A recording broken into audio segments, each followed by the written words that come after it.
Well, good evening, everyone. This is Chair Rena Moran. Pursuant to House Rule 10.01, I call this remote meeting of the House Ways and Means Committee to order.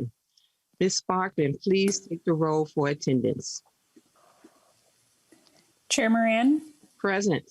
Moran, present. Vice Chair Olson. Present. Olson, present. Representative Garofalo. Present. Garofalo, present. Representative Albright. Present. Albright, present. Representative Becker-Finn. Present. Becker-Finn, present. Representative Bernardi. Present. Bernardi, present. Representative Eklund. Present. Eklund, present. Representative Hansen. Present. Hansen, present. Representative Hassan, excused. Representative Hertas.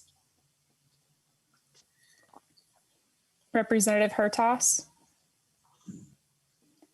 Representative Hornstein. Present. Hornstein, present.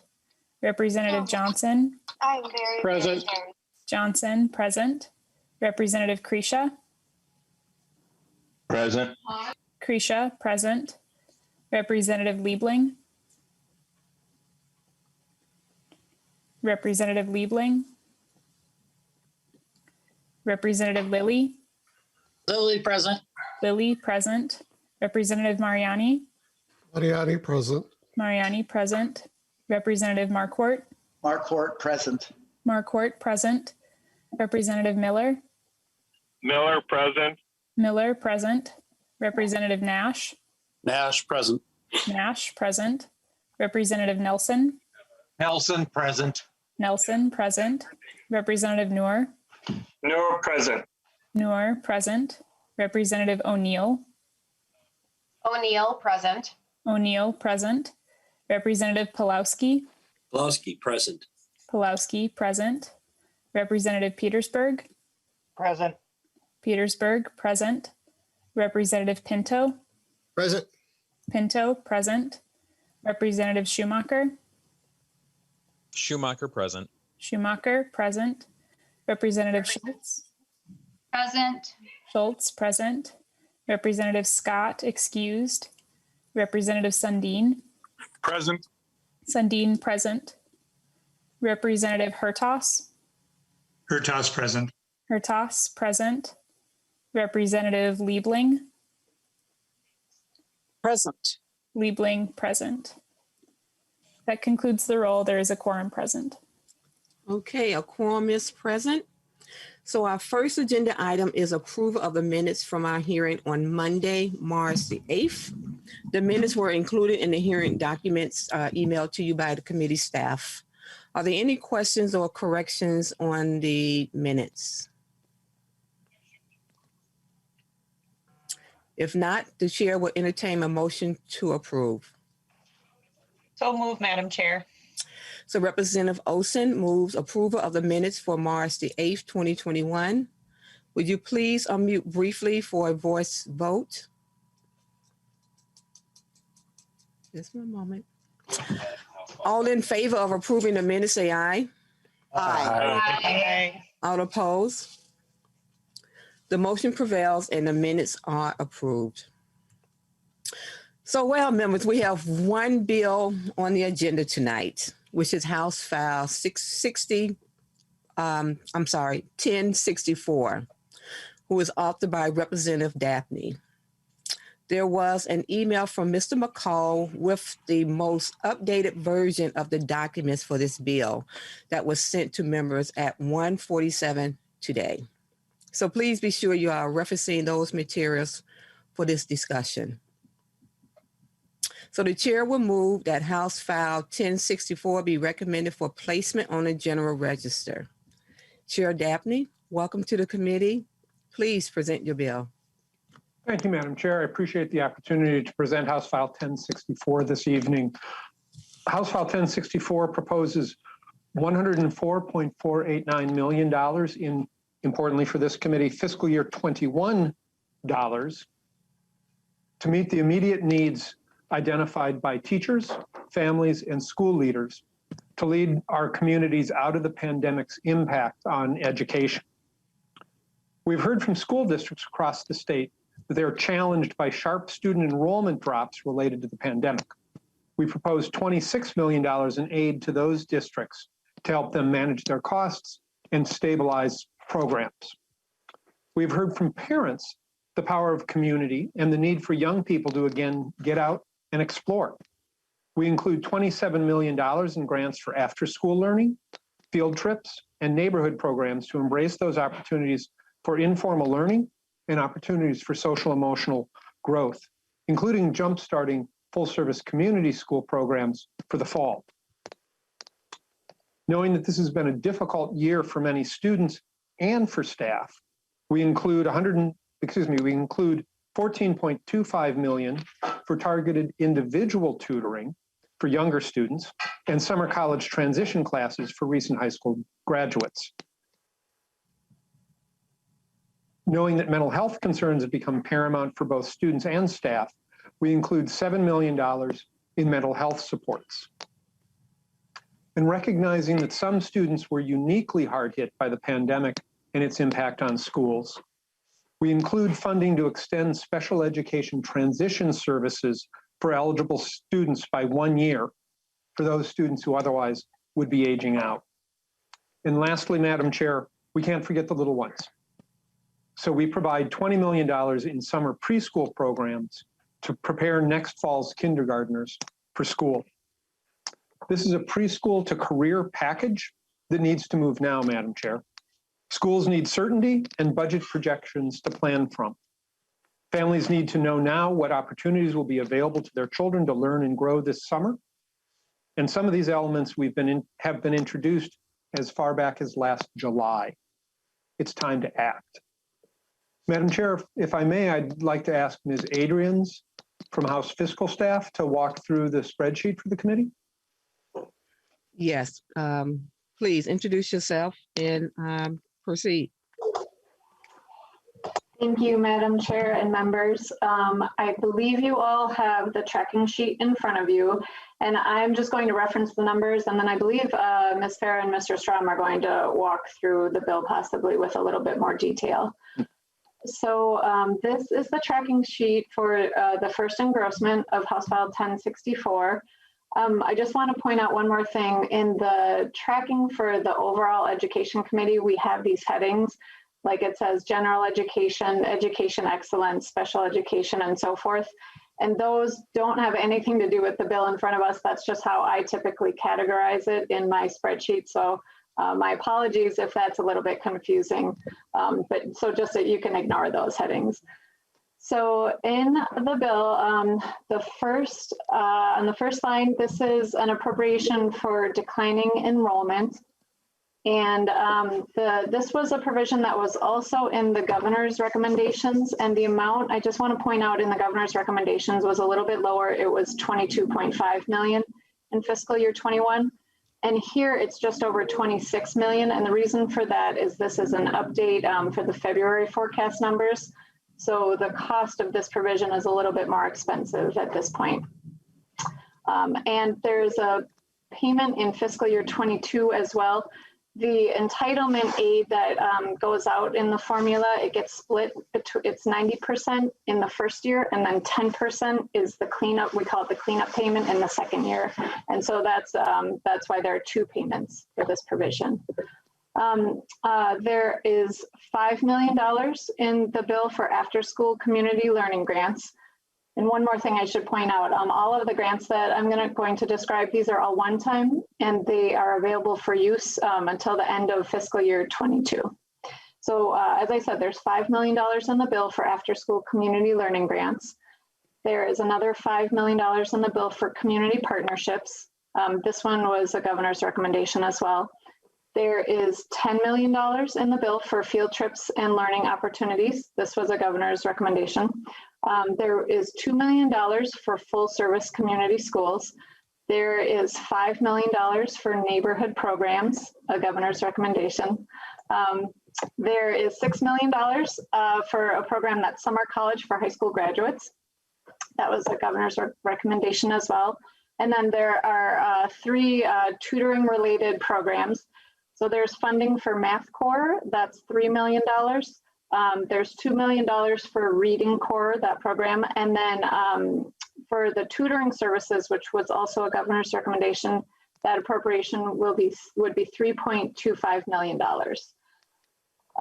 There is a transition program in the bill, and the amount for that is, it doesn't show up until the fiscal year 23 and 24.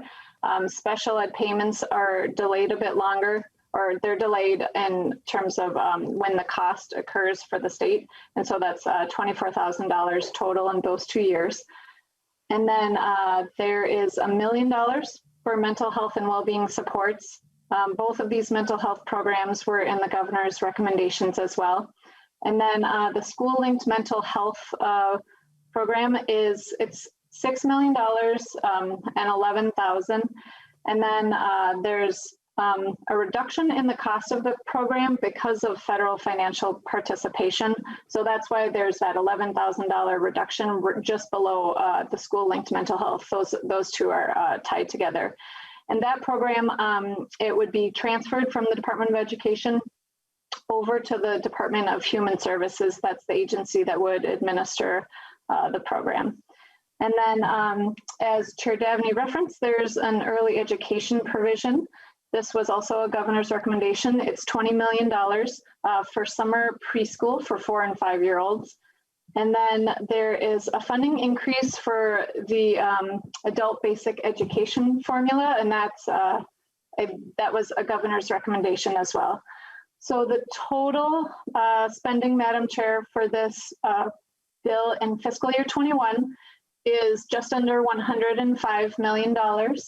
And then just below that, I want to point out that we have, I listed, just for reference, the governor made a recommendation for some federal funds to expand the summer programming as well. And that was $57.5 million. And that's it, Madam Chair. Thank you so much, Ms. Adrian. Do we have other staff who would like to walk us through a portion of this? Madam Chair, members, this is Tim Strom from House Research. Very quickly, I'll comment on Article 1, Section 1, and then on the federal funds in Article 2. Very quickly, Article 1, Section 1 is the declining pupil aid. There's a printout, a district-by-district printout in your packets that shows the revenue distribution to each school district under that provision. There's about $29 million of aid entitlement, as Ms. Adrian's pointed out. And we're happy to answer questions later about that, but you can see the flow to each of the individual school districts under that program. Ms. Parra is going to address the next couple of sections, and then I'll talk just briefly about the federal funds provisions. Right. Thank you so much, Mr. Strom. Please proceed. Thank you, Madam Chair and members. And I'll start with Article 1, Section 2, which relates to students with disabilities. Subdivision 1 authorizes a school district to provide services required by the student's individualized education program at the student's home, and allows those services to qualify for funding under the state special education funding laws. Subdivision 2 requires a school district to consider how a student's disability may affect the student's ability to engage in distance instruction when determining whether to refer the student for truancy programs or whether to report the student for educational neglect. Subdivision 3 requires a school district to allow a student who's participating in a transition program. Those programs are normally for students ages 18 to 21. So if the student missed employment, job training, or life skills training during the 2021 school year, that student would be allowed to participate in the program during the 2021-2022 school year, even if the student would have otherwise aged out. Then in Section 3, Madam Chair, members, we have the appropriations. Ms. Adrian's walked you through the amounts. I'm just going to give you a brief overview of what those grant amounts are for. The community partnerships, those are for school districts, charter schools, intermediate school districts, and cooperative units to use for summer mentoring or tutoring for students. And the recipients would have to partner with community businesses and organizations. The tutoring grant, those are for school districts, charter schools, intermediate school districts, and cooperative units to expand access to tutoring and other wraparound services for children in kindergarten through grade 12 over the summer. And those funds can also be used for mental health services and supports and certain other activities. The mental health supports grant is for school districts and charter schools to expand mental health and well-being supports to youth and adolescents during summer learning programs. There's also an appropriation for school districts and charter schools to use for field trips and hands-on learning opportunities this summer. There's the appropriation to increase adult basic education program funding. The grant for neighborhood programs is for school districts, charter schools, intermediate school districts, and cooperative units to provide summer programming in neighborhoods and apartment buildings that can be used for things like transportation, academic enrichment programming, mental health services, etc. The summer preschool for 4 and 5-year-olds, those would be for 3 or 4-star rated private preschool, public preschool, or public kindergarten in-person learning programs that offer at least 6 instructional hours per day, 5 days a week, between 10 and 12 weeks. That would be up to $4,800 per student. Summer college program for high school graduates, that's a reimbursement for public post-secondary institutions in Minnesota for a course that the student participates in, as long as the course is post-secondary credit-bearing or a developmental course completed during the summer of 2021. The appropriation for full-service community schools, that's to establish these schools during the 2021-2022 school year. And the commissioner would select the school sites considering the effect COVID-19 has had on the community served by the school site. There's also appropriations for Math Core and Reading Core to remediate students' math deficiencies related to COVID-19 and students' literacy deficiencies related to COVID-19. And the appropriation for after-school community learning grants, community learning programs, those are for Ignite after school.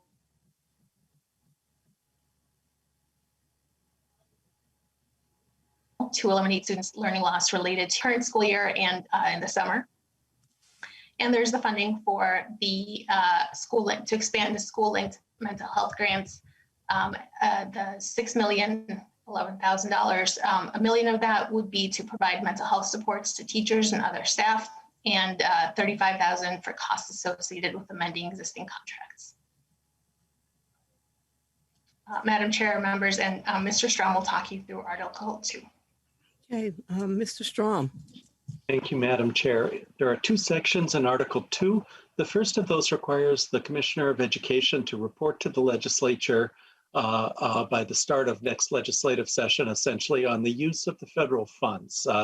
There's been 3 different rounds of federal funds for school districts in Minnesota, and this provision requires the Commissioner to sum up all those amounts and report back next year on the entities receiving the funds and what requirements schools were required to follow for each of those funds.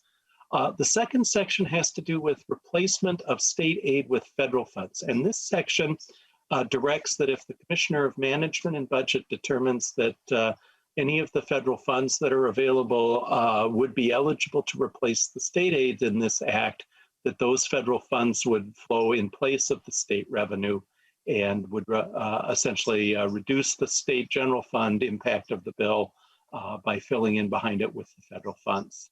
So, Madam Chair, that's a quick summary of Article 2 of the bill.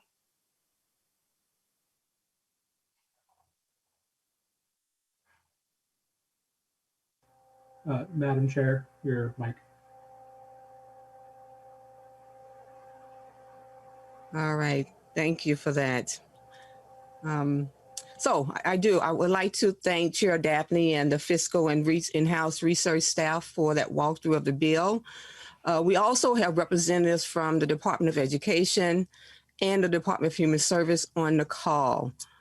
Are there any questions for the author of the department at this moment? I'm going to open it up for questions. Okay. Representative, I'm not sure who was first, who had their hand up first, but Representative Petersburg. Thank you, Madam Chair. And I just wanted to say again, yeah, thank you for the money. And I thank you for the appropriation, the dollars for school systems. Talking to my superintendents, they really are looking forward to getting some fun for our summer school program and everything. And I appreciate the fact that Chair Mary Davnie's bill actually addresses all the different areas that we may want to support in regards to finances here.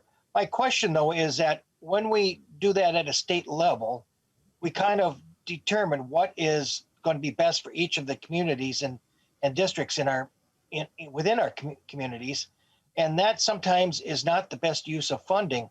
So if I could ask, why did you earmark all these rather than just give each school district the same amount of dollars and let them determine the best? Because in certain circumstances, what one district may need a priority on, another one may not. And so what you're doing is forcing a school district that may not have a need in a particular area or as much as what they're getting, not be able to use those funds where they could use it for something else. So it seems to be that it would make more sense to say, we think on average, this is what each of the school districts will need in these particular areas. And we're going to give them that dollar amount and let them decide where it's best. So is there a rationale as to why we want to make this a one size fits all for all districts, even though they're different? Representative Davnie. Chair Davnie, I mean. Thank you, Madam Chair. Thank you, Representative Petersburg, for the question. This is not a one-size-fits-all approach at all. In fact, what it does is, having been developed with the stakeholders, families, teachers, school staff, and leaders, it responds to the requests that they had to elaborate out what was needed across the state.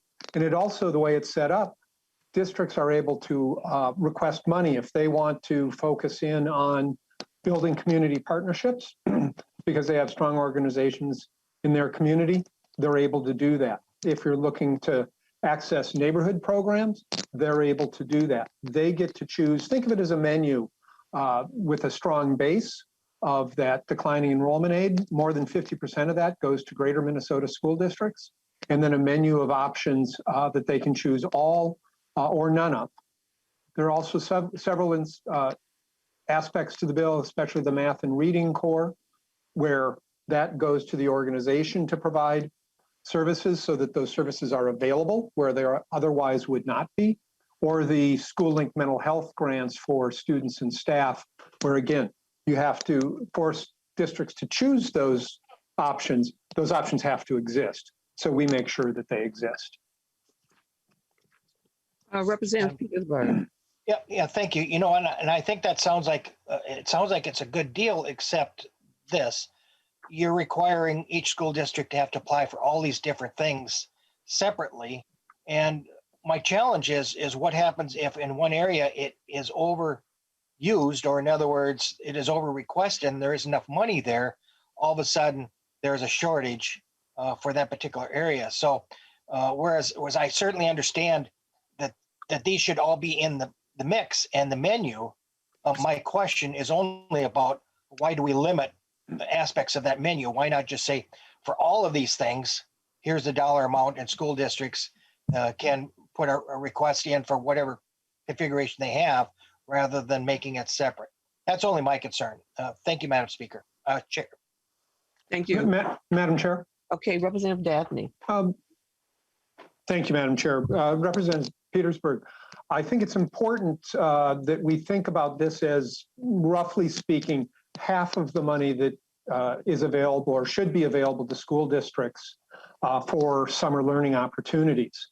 As Ms. Adrian's pointed out, at the bottom of the spreadsheet that the committee was provided is $97 million, so a little less than 50% of the possible available money for school districts that is very flexible to do exactly what you're asking for in terms of flexibility and local decision making. The problem is, Representative Petersburg, the Senate GOP has put a hold on those monies. So in order to achieve exactly what you're asking for, we need the Senate GOP to let the money flow. And at this point, they're not doing that. Thank you, Chair Davnie. Representative O'Neill. Thank you, Madam Chair. And I'm sorry, there's a train coming. I live by the tracks, so if you hear something. My question is about the declining enrollment revenue. Can you explain just a little briefly how that's calculated? And as I'm reading it, it looks different than what the federal government did when they did the COVID money specifically to schools, because I believe that was based more on free and reduced lunch. I'm sure there's lots of people in my district interested in how you calculate the declining enrollment revenue. Yeah. Should it be Chair Davnie or Mrs. Adrian? Or, Madam Chair, I think Mr. Strom might be the best choice. Mr. Strom? Mr. Strom.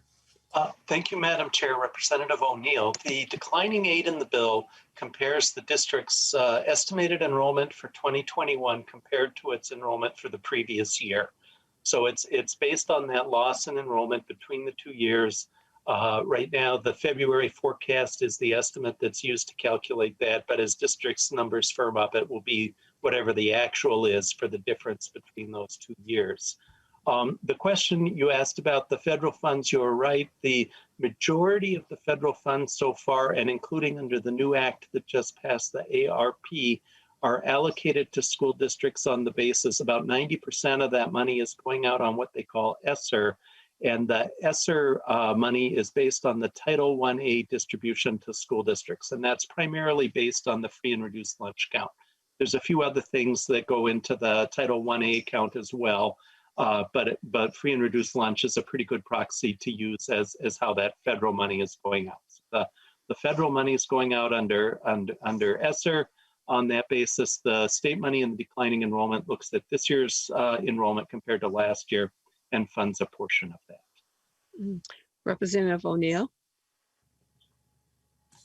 Thank you, Madam Chair. And so it's based on the basic funding formula, the base formula? Mr. Strom. It says 48.5% of that. Madam Chair, Representative O'Neill, that's correct. There's an existing formula in statute that continues that's 28% of the difference. And this provision in Representative Davnie's bill pushes that up to 48.5% for 1 year only. So it's really that margin, it's that difference between 28% and 48.5% that's being funded separately in this bill. And that comes at a cost right now of $29 million is our best guess on that cost.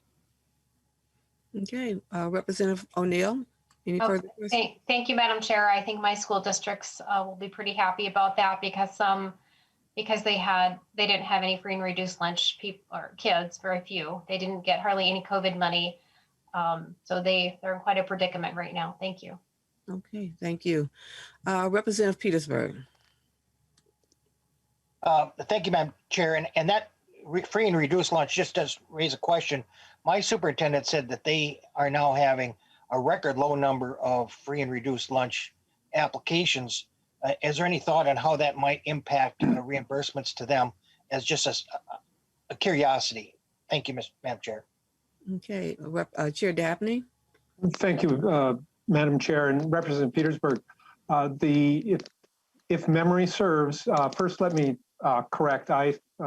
In my response to your previous questions, I said the federal funds that were being held up by the Senate GOP was $97 million. I should never rely on my memory. It was $57 million. So I apologize for that. But we're going to go back to my memory, Representative, which is there's been a 16% drop in free and reduced price lunch students recorded in the state from last year to this. Has a lot to do with the fact that the federal government changed the way school lunches are provided this year, and there's less need for families then to file the paperwork. And unfortunately for compensatory education funds, which every school district in the state receives, we rely solely on those applications for reduced price lunch services. So when you take away the need to file that paperwork, but it's the only measure you have, it's a challenge for school districts. And it's one that I think as a legislature, we need to look at whether we should have more options for determining eligibility for compensatory funding. Madam Chair. Petersburg. Thank you, and I agree with you because that's what I'm hearing as well. My wondering is whether or not maybe we could, for 1 year, put in some sort of averaging over the last 5 for those numbers, so that we don't take the big dip during this year and still use it as a parameter. Just a side thought. Thank you, Madam Chair. Okay, thank you. Representative O'Neill. Thank you, Madam Chair. With the train going by, I forgot my second question. So I was looking at the preschool amount of 20 million, and I'm reading that it says for private or public. And is there any requirements? I mean, for the public, that seems pretty simple, but is there any special requirements for a private preschool to apply for the grants? Chair Davnie. Madam Chair, this is a governor's proposal, and with a representative from the department here, I wonder if this wouldn't be an appropriate time for them to elaborate. Okay, if there's someone from the department who can respond to Representative O'Neill's question, please introduce yourself and proceed. Madam Chair, my name is Ado Shuni. I'm the Director of Government Relations at the Department of Education. And just to clarify your question so I can getting it right, Representative O'Neill, is what are the requirements for private providers to participate in providing services to these participating 4- and 5-year-olds? Representative O'Neill, is that? Yes, Madam Chair, that was my question. And if there is a difference between the application process for a public preschool versus a private preschool, I would think there must be, but if you could just let me know what that would be. Mr. Uni. Madam Chair, okay, Representative, thank you very much. The requirements do not differ between private or public preschool programs that are able to serve these students. They just have to be star rated through the Parent Aware program. So if they are participating in that program, they meet the quality measures. Both public and private programs participate in this Parent Aware rating system. They are able to serve these students under this program. Representative O'Neill. Just a last question, just so I can get a scope of how far reaching this will go. Do we know how many public and private preschools fit into that parameter, and how far will this $20 million go? Thank you. That's my last question. Mr. Uni. Madam Chair, Representative O'Neill, I don't have the numbers on the actual providers that would be able to participate on this, but I can tell you that this will reach about 4,166 4- and 5-year-old student or children to be able to participate in these programs. And that would average out at about $4,800 per child to participate over a 10-week program during the summer. Representative O'Neill. Thank you, Madam Chair. That explains the $20 million. I appreciate the questions. Okay, Representative Hurtas. Thank you, Madam Chair. And my question is a little bit about just the amount of money with regard to the declining enrollment. I recently had a meeting with one of our school superintendents. I've got 8 school districts out in my side of town, and half of them traverse the county line and extend into other legislative districts as well. But that said, one school district is lost about 7% of their enrollment during the pandemic. I don't know if these percentages are somewhat normal or consistent across the state, but many of them they feel are not coming back, that they've found a new way in private schools and in homeschooling. And some of it has been the normal attrition in terms of moving and whatnot. But is this amount of money, maybe the department would know, or maybe Representative Davnie knows, is this amount of money for the declining enrollment? Is that been a few years, Rep Davnie or Chair Davnie, since I've been in K-12 finance, but this amount, is this somewhat close to the amount of students that this particular school district has experienced as a decline? Is this kind of an equal percent of the appropriation for the biennium for K-12? Chair Davnie. Madam Chair, Representative Hertas, let me give you my best shot in responding to your question. It does not make districts completely whole. The expectation in the February budget forecast is that these students will start to return. As you know, I think private school education has been a declining industry in Minnesota for probably 20 years. You just look around, the Archdiocese of St. Paul in Minneapolis has closed a number of schools as parents have chosen to go to the public school system and not choose the private school system. And that's not unique to Minnesota or unique to the Twin Cities. Parents are about 95% of Minnesota students historically have been choosing the public schools.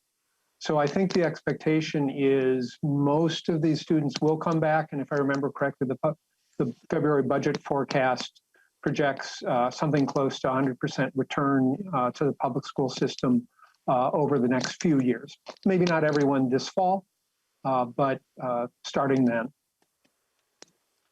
Representative Hertas. Well, thank you for that explanation. And I guess I don't want to get into the weeds. We've got more questions, but thank you. I'll end it there. Thank you.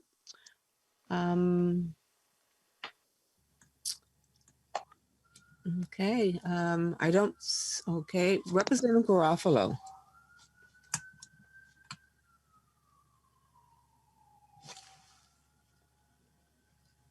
Representative Garofalo, we're not hearing you on the headset.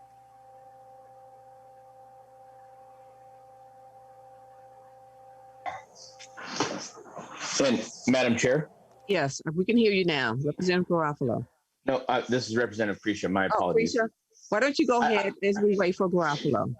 Okay, yeah, I didn't know if, I know Representative Garofalo usually ends closing remarks. So I was waiting to the end. So if you're okay to recognize me? Representative Precia. Thank you, Madam Chair. Representative Davnie, thank you. Thank you for the bill. Definitely a lot of programs in here and a lot of monies that did listen to the schools and the stakeholders. And as I talked about in committee, certainly many of the things that we would support, I would support as well. The mental health, in fact, the DE that we offered did a lot of the same and similar things that you've offered. The declining enrollment certainly goes out to the schools in a way that makes sense. But I also believe that we should offer improvements and polishing and improvements, and I want to continue to do that and offer ideas that perhaps we can take up later or put out. So I'll point out a couple of things that I wish were in the bill and why I can't support this bill as in its current form. The grant forms, the grant formulas and the grants still create some bureaucracy and layers. It still creates money that's held back for MDE. And I think that there's enough staffing in MDE where many of these are pretty easy. They could have even done them without the administrative fees, but or we could have just found a different way to distribute those. Members, all of these programs schools could do on their own. There's nothing in statute that would prevent them, say, from doing neighborhood programs if they got the money just distributed to them. So this does create a menu of programs, but it creates a subset of menu of programs and limits schools on what they can apply for versus getting the dollars directly to the schools to deal with some of the gaps in their enrollment and allowing them to choose. We will have more bites at the apple for funding down the road. There's lots of federal dollars flowing. There's lots of federal dollars available to schools. And so I don't see the need to limit that now in a grant-based program. And no surprise, I would like to see opportunity scholarships in here. I see what we're doing with the summer preschool and a difference of philosophy, but just like we send the stimulus checks right to the families so that they can choose what to do with it, by sending the dollars for the opportunity scholarships right to the parents and engaging them, especially now in a time where they've been making a lot of these choices. They've been having their kids at home and now empowering them even more to pick the quality preschool of their choice, I think goes a long way towards that family engagement. We've seen many, many communities of color that have supported that and how that brings them up and allows them to get behind the education and build that family structure. So that's one reason why I support that. The other thing that we offered in our DE that I think is missing here is the recognition of the transportation sparsity for rural Minnesota. If we're going to offer summer school programs in rural Minnesota, the transportation issue and the miles between and travel is still a large issue. And what needs to be accounted for is how we're going to get these kids to these programs, get them to the schools, and allow for them to participate so that they can make up some of that learning loss. So I would hope that that would be something to be considered in a future version of the bill. So with that, my comments are this, Representative Davnie, I've enjoyed communicating with you and working with you on this. I think you have a lot of ideas that, as I said, I would have offered, especially in the declining enrollment. There's some things that I would have added, and perhaps we can get to that point. But we are solving and we are moving to get the money to the schools, and that's a good thing. And hopefully we continue to make improvements and go forward. So with that, I won't be supporting your bill, but I'm glad to see we're working together and we're working on this. So with that, those are my comments. Thank you, Mr. Chair.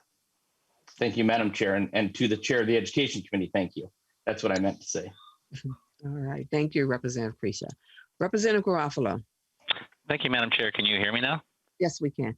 Good, thank you. I'll try to be brief in my questions. So first of all, I never miss an opportunity to embarrass Tim Strom from Nonpartisan Research. Everyone should know this. It's a 100% factual statement. Tim Strom is the only nonpartisan staff member at the House of Representatives who in the general public has groupies. I'm totally serious about this. It's 100% true. We had a committee hearing years ago in Red Wing, and people flocked to him after the hearing, saying, "Mr. Strom, we see all your stuff online. We love the work you do." He does. He has groupies. It's 100% true. I'm not going to ask him that question, but it's I wouldn't lie. Chairman Davnie, you can back me up on this, right? Mm-hmm. He does? Mm-hmm. Without a doubt. Okay. So a couple of questions, and Madam Chair, this would be for Nonpartisan Research, Chair Davnie, if he wants to answer it, whoever can pick this up.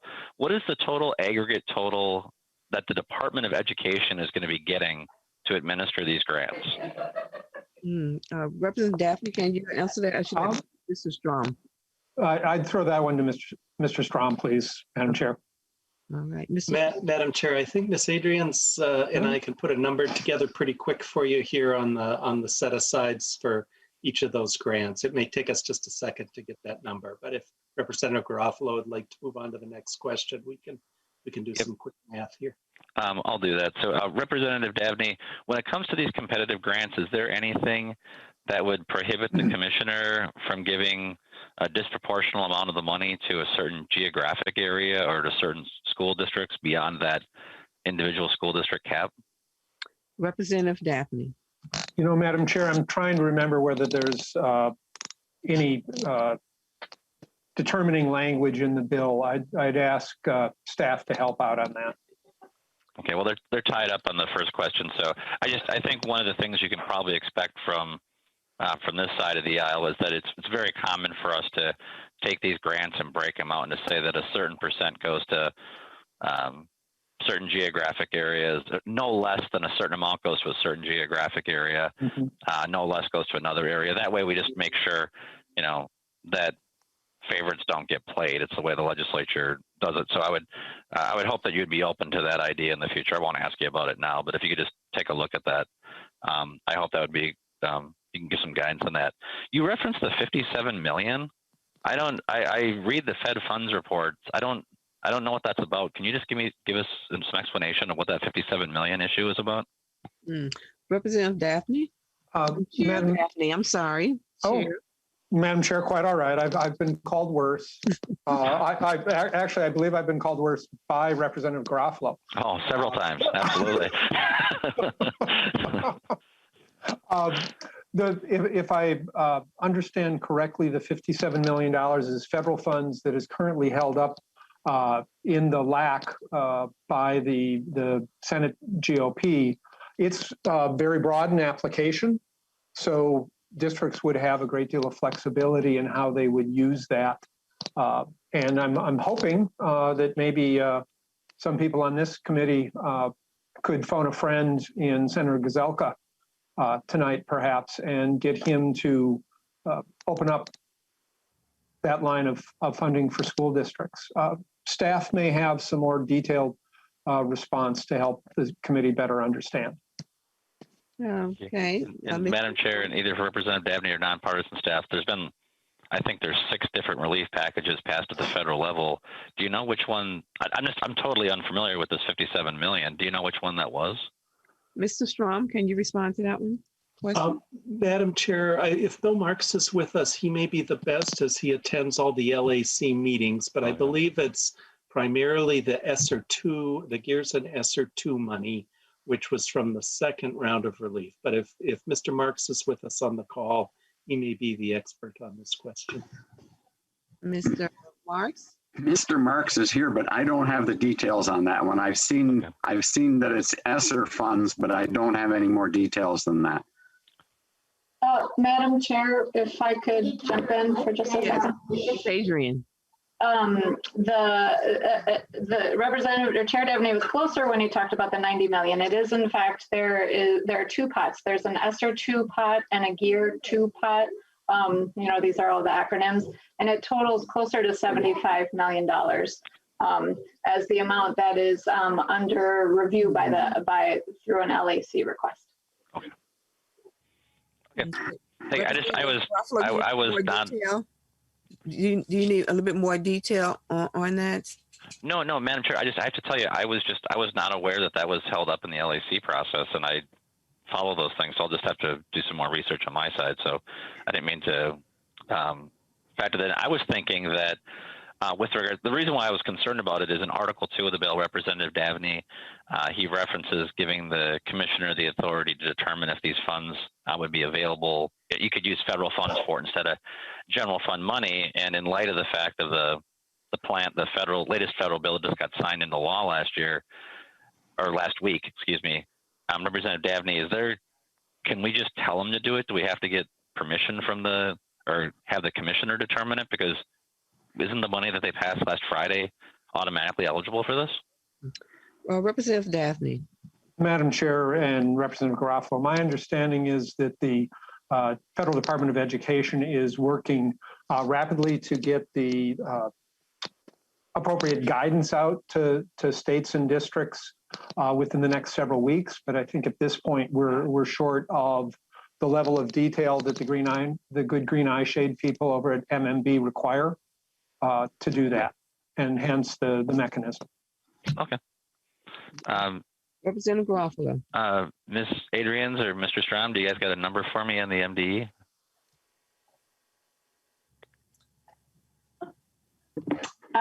Madam Chair and Representative Garofalo, so if we include all of those little pots of grants, and then also the mental health portion, it's just over $68 million. And I'm sorry, the early education, the summer preschool piece as well. Okay, I don't think those are the size of the grant, so they get 2% of the 68 million, right? They don't actually get 68 million. No. Miss Andrian. Oh, my apologies, Madam Chair and Representative Garofalo. I thought you were looking for the total, but as part of an administrative piece of that, in the riders, you're exactly right. It's 2% of those amounts. Well, Madam Chair and Ms. Adrians, I knew the DFL liked to spend money on state government, but even by their standards, I would find that 68 million to be positively shocking. So okay, again, 2% of the 68 million, so roughly about $1.5 million is what we would be giving the Minnesota Department of Education to administer these programs. Is that a rough ballpark figure? Ms. Adrian? Madam Chair and Representative Garofalo, I believe the language says that the agency may use up to 2% for administration. So I'm not sure that they would require the entire amount. But if the department is here and they want to comment on that, they might be more informational than I am. Yeah, but Madam Chair, Ms. Adrian, that's okay. I know it's about dinner time here, so I don't want to keep anyone any longer. I'll make my closing comments, but thank you again to the nonpartisan staff and for clearing up the federal issue for me. Obviously, I do have concerns about the this money being used to give $200,000 to the Department of Education to administer grants for field trips. Not what I would prioritize as our number one item, Chairman Davnie. But that being said, I do think that your bill does do some good things. Obviously, with the last year has just been devastating. It's been positively devastating for learning and education for kids in our public schools, particularly those who are at risk or in an at-risk environment or at-risk schools. And we're going to spend a lot of time trying to dig out of this mess. The decisions to lock down our schools over the last year have just, it's the kids are the ones who are going to pay the price. So Representative Davnie, I'm going to be voting for your bill today. I would, obviously on our side of the aisle, there's going to be some differences of opinion. Some people will vote for it. Some people will vote against it. But this is a really crucial issue. And this is one of these things along with getting the unemployment taxation issue resolved, getting the PPP issue resolved, getting the public safety funding for the court case in Hennepin County. Those are things that need to get resolved. And it's important for us to send a signal to you that while this may not be the bill that we would put together on our side of the aisle, I believe that it's important for us to vote for it and move this along through the process. So I'll be voting yes on your bill today, and count your blessings, Representative Davnie. I'll probably never vote for one of your bills ever again. So it's good seeing you, Representative Davnie, and that concludes my comments, Madam Chair. Thank you, Representative Garofalo.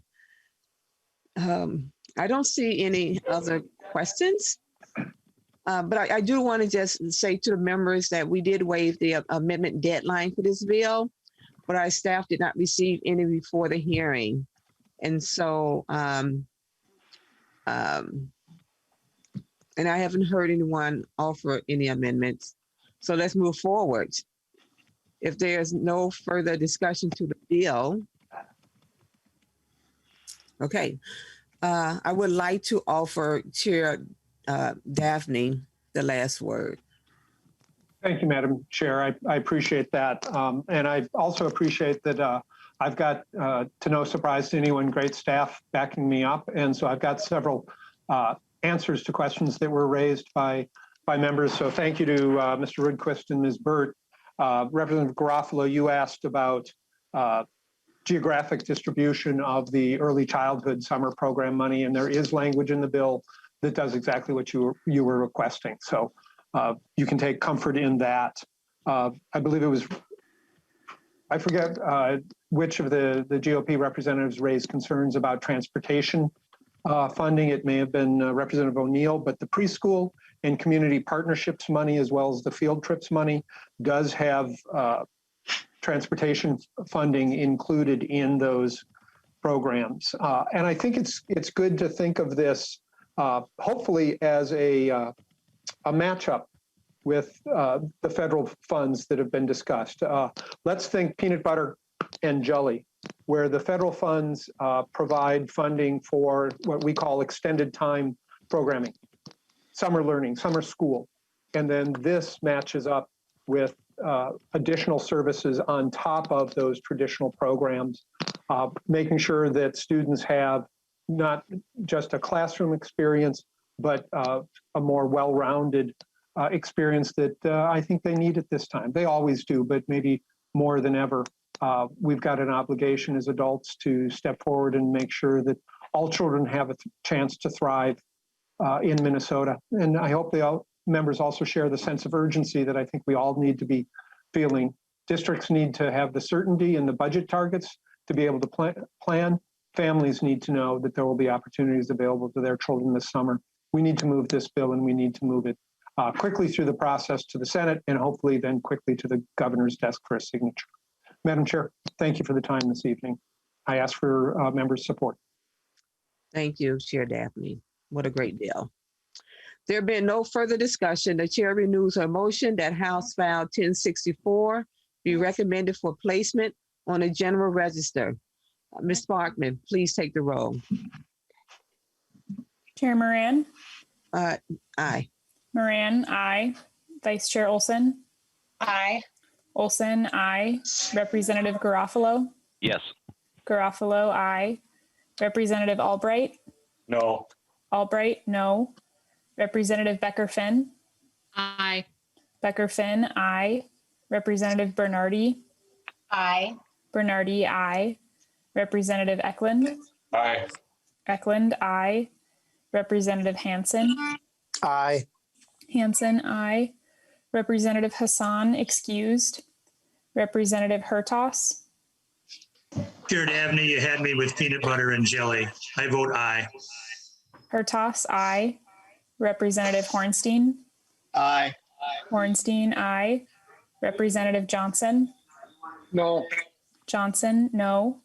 Representative Kresha? No. Kresha, no. Representative Liebling? Aye.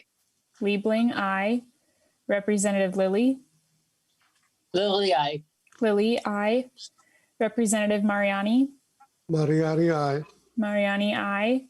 Representative Marquardt? Marquardt, aye. Marquardt, aye. Representative Miller? Miller, no. Miller, no. Representative Nash? Nash, no. Nash, no. Representative Nelson? Nelson, aye. Nelson, aye. Representative Noor? Noor, aye. Noor, aye. Representative O'Neill? O'Neill, aye.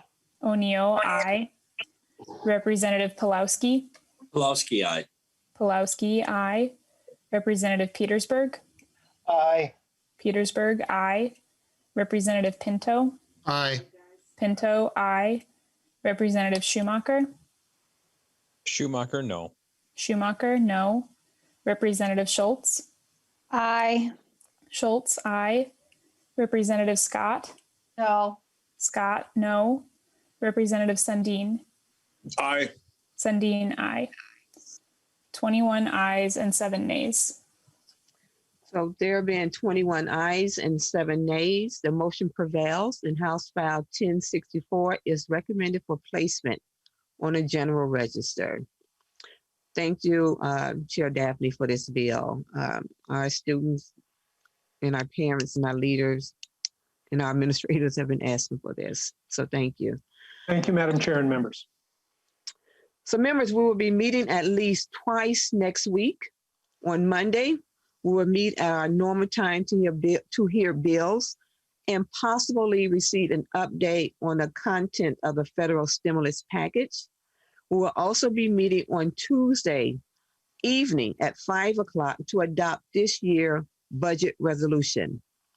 We will send an Outlook invitation for both hearings after this meeting and provide more information about the agendas as it become available. And with that, we are adjourned.